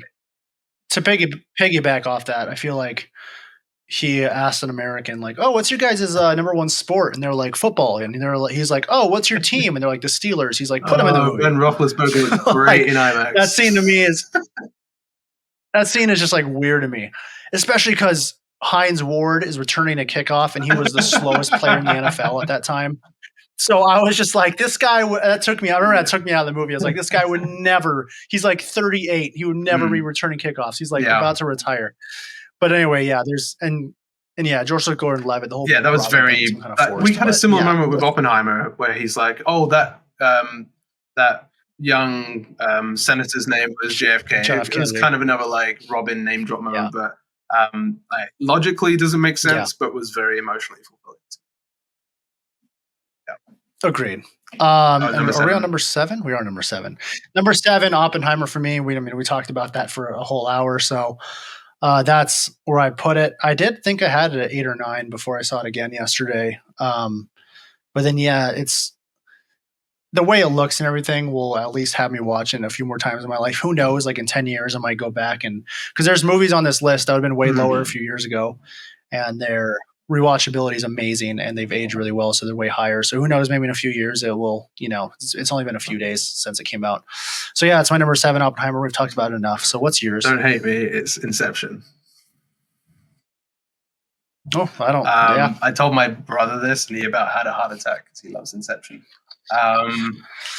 I think it's an incredible experience, like visually, and also like just like the narrative structure that he's working with, like dreams within dreams, that kind of stuff, the psychological things that he's trying to say. I just feel like he's been given a toy box and is playing with all the toys, but is only playing half the time. Like everything's pitched down logically half a step, which similar to like Dark Knight Rises, you pull one thread and start to wonder like, what's the point of the plot? It felt like a theme park ride where you're just like on the roller coaster and having a great time, and then you get off the ride and you're just like, what was it all for? But that said, like this is another one where it's just like, he is maximalist and bombastic in a really popular way that you can put original storytelling on this scale and not have it be IP. I think is really good for cinema. And it was just a really enjoyable experience watching it. And I don't think it's guilty of a lot of the like plot holes that people poke in it. I think it's, generally pretty tight. I just don't think it's thought out well enough to actually like carry the weight. Yeah, makes sense. All right. My number 6, Batman Begins. I know you touched on it a little bit. Same thing, kind of origin story, some blah, blah, blah. I thought Cillian Murphy's villain was so cool in it. I do wish he was in it even more, honestly. Because I thought it was such a... Have you ever played the Arkham Knight games? Okay, so Scarecrow is like a villain in one of those games, and when he like shoots that stuff on you, it's such a cool like level where you start hallucinating and have to. But I was like, I really liked his character in the movie. There's like, you could tell in Batman Begins they didn't give Nolan the whole budget he would want, like in certain scenes, especially like at the end when he's kind of going through Gotham. But he does so good with what he was given. And that time Christian Bale was known more for like American Psycho and stuff. So it was cool seeing him in that role. I thought it was a really cool, live look at Gotham and like Falcone and all that. I think that was a really cool look into that. But yeah, and then there's Ra's al Ghul, which never really he never really did much for me. I know he's a huge part of the comics. But yeah, so that, I feel like it fits there at my number 6, Batman Begins. So my number 6 is Memento. Again, I love this movie. I think this is actually probably his most tightly written movie, where he's like holding it in to the perfect level. Like the non-linear chronology is perfect for this story. And I just think it's a very like impressive thing that he managed to pull this off on such a small budget as well, and like wring out the emotional like emphasis that he does. He didn't have enough budget to add one of my favorite songs to the end of the credits, which was Paranoid Android by Radiohead. By all accounts, he wanted that on there, but he didn't have the budget for it, so I'll forgive him for that. But yeah, I think this is just incredible from a young filmmaker, coming off Following, and what he's able to do narratively is just incredible. I just think it's dwarfed by bigger giants, basically. Right on. No, okay. Well, then my number 5, I said Prestige was his most overrated. Now his most underrated, which is Dunkirk at number 5. I don't understand how someone doesn't. Some people are like, I don't know how they don't like this. I don't know. There's the critiques of this movie don't make sense to me, because the number one critique of the movie is that all the characters, there's like no main character in the movie. And I'm just like, yeah, because it's like war. It's like the story is the main character. And I don't know, the shots and everything in the movie are really cool. I thought it was a story no one's told before. So it was a really, really well done movie. It's a movie I actually have to revisit again. I know it's been like 2 or 3 years, but I've always really enjoyed watching it when I have. And he still has his like kind of Nolan storytelling in it when like everything goes down to the same time. So that is really cool about it. So yeah, my number 5 is Dunkirk. And Number what 5 your for me is The number Dark Knight. Okay, well that's wrong, but but yeah, go ahead. I think that Heath Ledger's performance sort of bloats people's opinion of this movie. He's incredible in it, obviously. Like, that goes without saying that he is amazing. I think if it's anyone else in that role, it's not as highly regarded. No, but I he is in know, that but role. I don't think that he is enough to give it the acclaim that it has. Again, this is a 4.5-star movie. This is a massive movie for me. I love it. I have watched it countless times. I just think that there is emotional tones that he's trying to get to that he doesn't quite hit until later points in his career. And if you take Heath Ledger's performance out of it, it's, like a 4 or 3.5-star kind of movie. So I love it's probably one of the best openings to a movie ever. Like, we referenced Heat. He's just like straight off ripping off Heat, like the bank scene in Heat on that. But to good effect. But the whole stuff with the skyhook in Hong Kong, the radar stuff where he can like listen to every single person's like conversation, all this kind of stuff. There's just like a couple MacGuffins and plot devices that just don't work for me. But if you were to just focus more on the struggle between chaos and like level-headedness, or whatever you want to posit as the second side of the coin. Also, a little too much Two-Face, which I know they had to do because of Heath Ledger's unfortunate time of passing. But I think that if we remove Ledger's performance, I don't think it's quite seen as the movie that it is. And it is fully deserving of, its legacy as a result. It's just doesn't quite hold enough water for me personally for a top ranking. All right.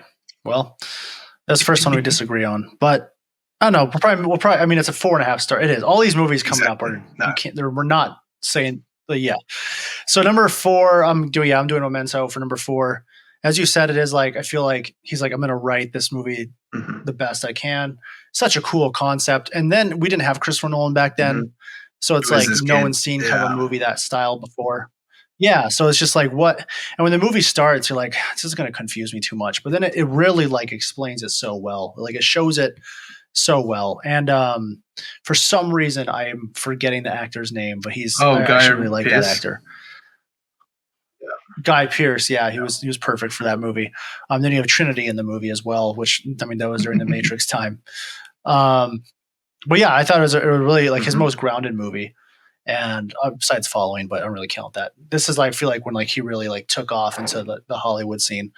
So yeah, so definitely his most grounded movie, and really the ending's really cool, and really enjoy that movie. So that's my number 4. 4 for me is Oppenheimer. I was just blown away by it. I've only seen it the once. I hope to see it again soon.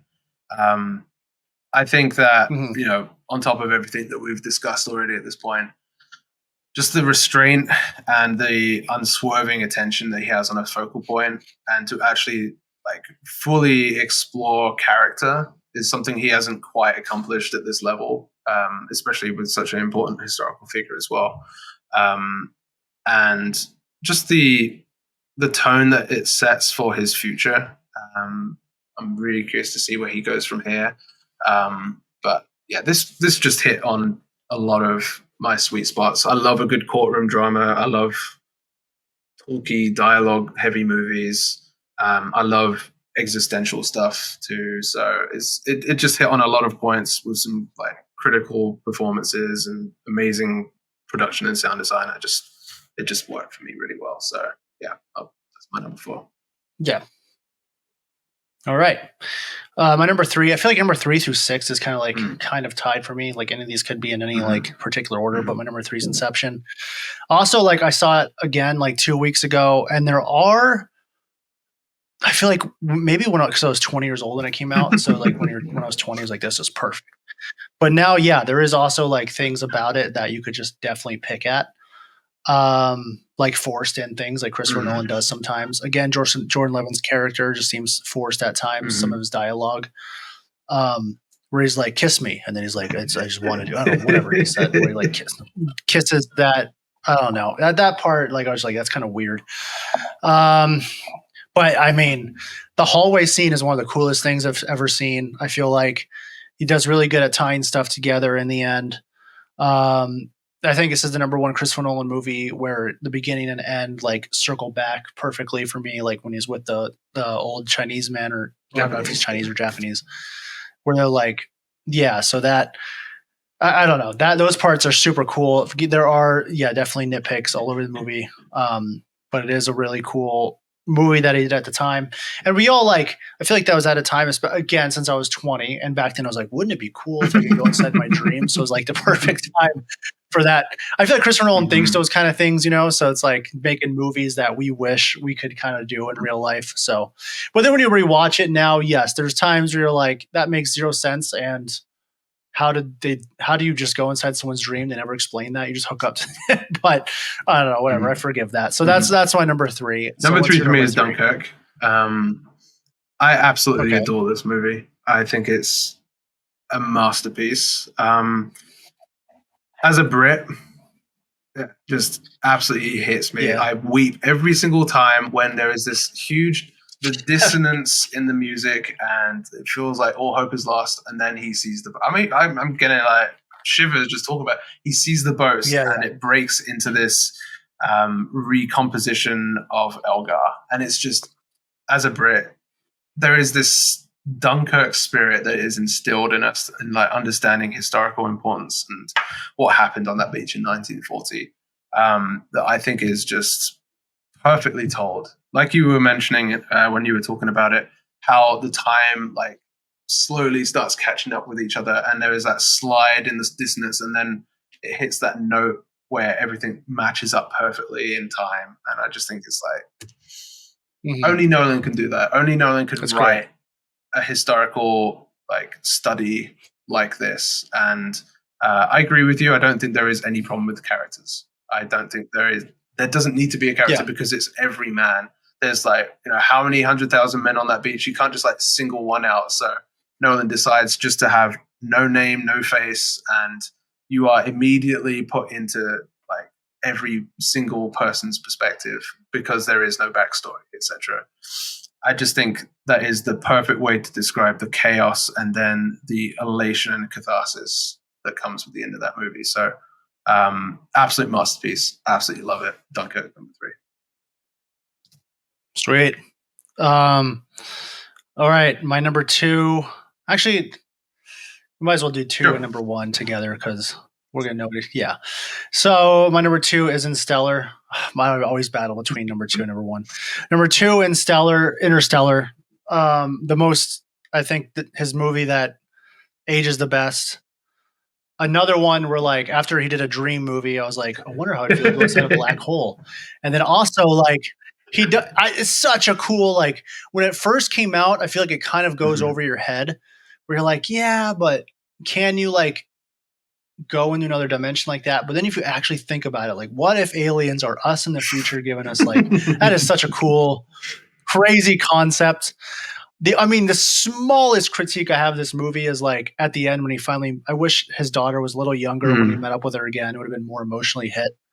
But still, like, there's maybe the best Nolan scene he has of all of his movies is when, they come back and it's been how many years since they've been on that planet, and he starts watching all the videos of his kids growing up. You're gonna make me cry, bro. Oh man, couldn't imagine.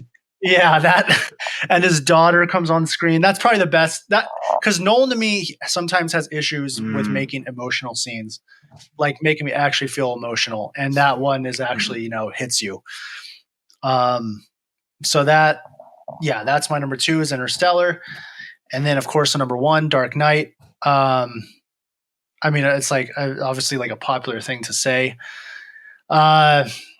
I think that movie still resonates today with like showing how people feel with paranoia in the world. only critique I have about that movie is I think the opening scene, like, I don't know, the opening scene's great, but like, I think people would realize if a school bus drove out of a bank in front of you. Like, I've always thought about that since the movie came out. I'm like, this dusty school bus just drove out of a building and just like lined up with No everyone else. CCTV in Gotham, But anyway, it's just gone. yeah, yeah. I feel like helicopters would pretty much be on that thing. No, but I mean, of course, Heath Ledger carries that movie. It sucks because like, if they knew he was going to pass, which they didn't, I mean, the ending would have been different. He wouldn't have just been hanging and then it would have been over. The ending is a little like anticlimactic for the fact that they were expecting to continue his story. I dislike the radar thing you were talking about. That part's kind of weird, but I love the whole idea of him showing that he can turn a good person into bad. It was such a finally when they're finally like, here's all the budget you want for a movie, or when they're like said that Heath Ledger was going to be the Joker, everyone like laughed at him. And yeah, that performance, of course, it just carries that movie. I mean, again, Maggie Gyllenhaal's not a good actress. Yeah, bring back Katie Holmes. Come on. The scene really did hit like when she died. I didn't know that was going to happen. So when that scene happens, I was like, oh, this Joker guy is for real. Like it really like showed the depression of how that would hit someone afterwards. And that would truly like create, a Two-Face character. Yeah, again, they could have fleshed that ending of Two-Face out more if like they knew what was going to happen.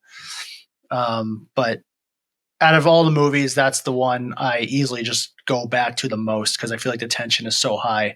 Even the bad guys have anxiety because they don't know what's going on. There's like such like a loose cannon guy, running around. So yeah.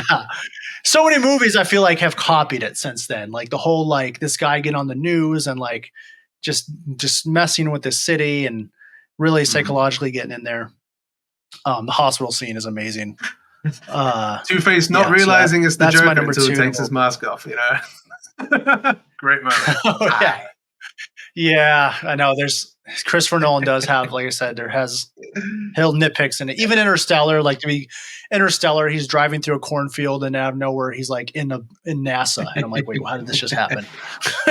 So, I mean, he has those things in every movie. He feel like he's just like, you know what, we just got to move this movie forward. Whatever, we're just gonna cut to the next thing. So, so give us your number two. So I'll start with number two. So my number two is The Prestige. You're probably kind of relieved. Oh, thank God. Yeah, like that's your number one.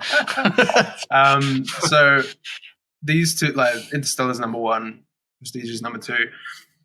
Two very big directors for me growing up were Alfred Hitchcock and Stanley Kubrick. And I feel like The Prestige is like a beautiful Hitchcockian thriller, basically, with like twists and unexpected like developments out of nowhere. And also just like a really intriguing character study of rivalry and what one person will do to win and succeed, basically. Yeah. I'm sure you can point to some plot flaws and what you feel about like the whole magic element and the twins, etc., all that kind of stuff. I just feel like it hits in an emotional sense of this is what filmmaking is supposed to be like. I know that he's based, a lot of Inception is basically, each member of the team is like a member of like the movie, like there's like a director, there's a studio designer, there's the actor, all of those members of the team in Inception like make up the staging of a movie set kind of thing. I feel like Prestige is a movie about making movies and what it actually means to succeed and pull an audience along, and you just want to be fooled. You're willing to suspend belief because you're wanting to be fooled. And I just feel like that. Like not knowing he was a twin brother. Exactly. Like not knowing he has a twin brother out of nowhere. The fact that was at the heart of, Christian Bale's act, basically, and was overlooked for so long by Hugh Jackman's character, Borden. I just think it's just like a sign of the restraint that Nolan would later rely on to actually intermix the realism and then the surrealism of Hugh Jackman's character. And shout outs to David Bowie for that really fun performance as Nikola Tesla as well. I just think it's a really excellent way to Trojan horse some ideas about movies into a movie and what it is to experience watching a movie for the first time. I wish I could watch it for the first time again. I never will be able to, unfortunately. But when those twists hit at the end, it was just absolutely mind-bending for me. And it was another one that was this is early on in my appreciation of movies, and kind of provided a foundation of, man, I want to seek out some of these more thought-provoking kind of films. So this is it's a sentimental choice. I'm not saying it's objectively his best, but it just holds a special place in my heart, just because it taught me a lot about how to enjoy and appreciate movies, especially in an age where you're spoiled just by going on one social media platform. If Prestige came out today, it would be a completely different experience, because someone's probably posted 20 memes about it on Instagram or something. So I think it was just of a time that was perfect, and just really enjoyed it. And then number one for me is Interstellar. I struggle to put it into words, just how much it means to me emotionally and also intellectually. The fact that they had an actual theoretical physicist help write the screenplay of Interstellar is so huge, where Nolan wanted it to be grounded but still fantastical. I just think was a brilliant decision. It's so transportive. It makes you long for other worlds, even though the whole story is the world is dying and the whole climate crisis stuff. And then I mentioned Kubrick earlier. 2001 is a huge movie for me. And this is obviously playing a lot on 2001 visually and intellectually in terms of our place in history. But I watched it this week, and it was the first time I've watched it since having a kid. And boy, does it hit different. Oh my gosh. Yeah. It just broke me. Now they have responsibility. And, what would you do if the decision was being with your kid or leaving them to find absolution and salvation, basically, and that impossible decision? I think the pacing, the plot, everything is perfect. It's been my number one Nolan since it was released, and it stayed it. And I don't see anything knocking it off personally. So Interstellar is just pretty perfect for me. Yeah, don't blame you. Well, yeah, I mean, our lists are kind of similar. I mean, yeah, all these movies are good. I could have put Interstellar maybe at number one too. I guess without explanation, we're gonna also give number one score for his movies. I'm also gonna give that to Interstellar. I think that's my favorite score of his. Yeah, I'd probably give Interstellar. But special mention for Dunkirk. Okay, I have to listen to that. Is that Hans Zimmer also? So he's using Elgar themes and recomposing them, but also just how it uses the ticking of a clock to drive time, and just the propulsive tension that it has. I think Dunkirk's just an incredible achievement in sound. So yeah, Zimmer's the man. It's too bad they split up. Well, he's doing Dune, so it's kind of understandable, because that soundtrack is incredible. Yeah, which is epic. It's understandable, but it'll be interesting to see if he goes back after he's finished. Yeah, I mean, Dune's going to take a few years, but yeah, running out of time here. So very quickly, I guess, what kind of movie do you want to see Nolan do next? I'm going to go with a horror. I want to see him do a horror. I want to see him totally lean into a horror at some point. That's what Kubrick did in his career, and he did it beautifully. After, he had elements of horror in his movies always. Space Odyssey, Clockwork Orange definitely had elements of horror in it. But then he went full on with The Shining. So yeah, that's what I want to see Nolan do next. What would interest you? It's really bad to say, but I just trust him with anything at this point. Yeah. Cop out. The last thing I want to see him do, and I'll upset my brother with this, I don't want him to do a James Bond movie. I think that I he would agree. just like I agree. make it too hammy, and not that James Bond is prestige in a sense. Like there's been a couple good ones, but for the most part, they're just above average for me. I just want to see him. I feel like he Exactly. already did. Tenet was his like Tenet espionage was a thriller James kind Bond of thing. I want to see him keep leaning into the more like dialogue driven stuff. So like kind of going in a similar route to Paul Thomas Anderson and having like specific character study stuff. So one of my favorite movies, probably my favorite movie of all time, is Phantom Thread by Paul Thomas Anderson.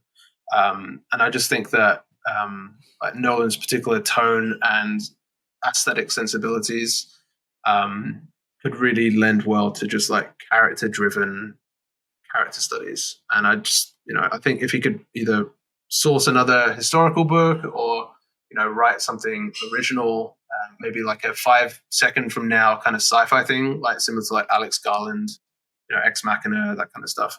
I would love to see him go that. I just don't want him to fall back into IP at this point. So keep it original, keep it talky, and I'll be very happy. So yeah, that's me. All right. Well, there we have it. I mean, we've been on for almost 2 hours, so I'm probably not going to even edit this. I'm probably just going to post it up.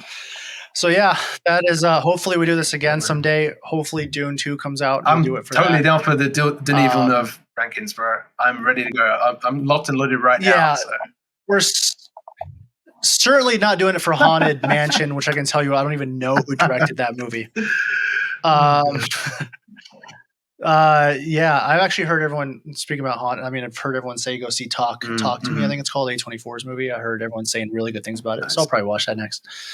But yeah, cool. Well, thanks for joining. And I will let you know when this is posted. You guys will know when this is posted as well. So, all right then.